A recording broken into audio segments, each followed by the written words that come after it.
سلام خدمت همگی.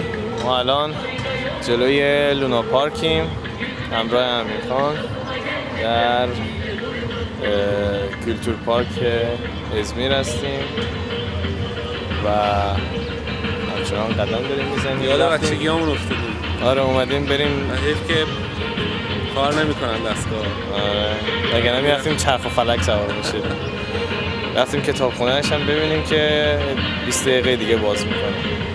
رفتم برای نماز و نهار.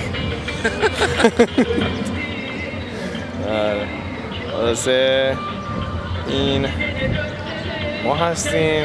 محیط رو هم بخوام بگیرم، محیط جنگلی هستش که الان من محیط جنگل رو خدمتتون نشون میدم.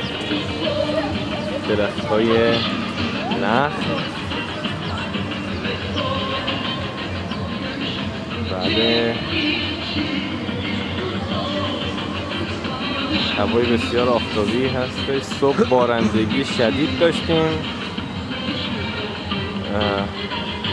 هوا اینجا ناگهان عوض شد. هوای ازمیر دومین شهرت این شهر.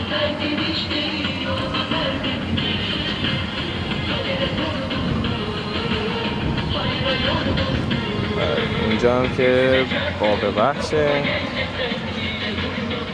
که فکر کنم حیواناشو تخلیه کرده باشن.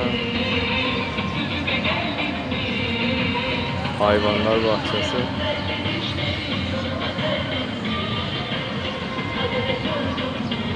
چی نوشته؟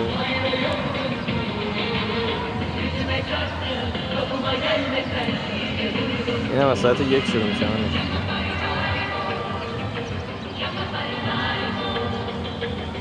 درش باز آسونه. آره ولی اون سمت چپ وارد که میشه گیشه بلیته. البته من از حیوانای باغ وحش نیستم.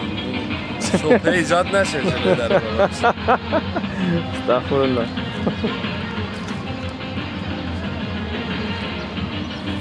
خب بریم به سمت باغ وحش یا بریم به سمت کناک؟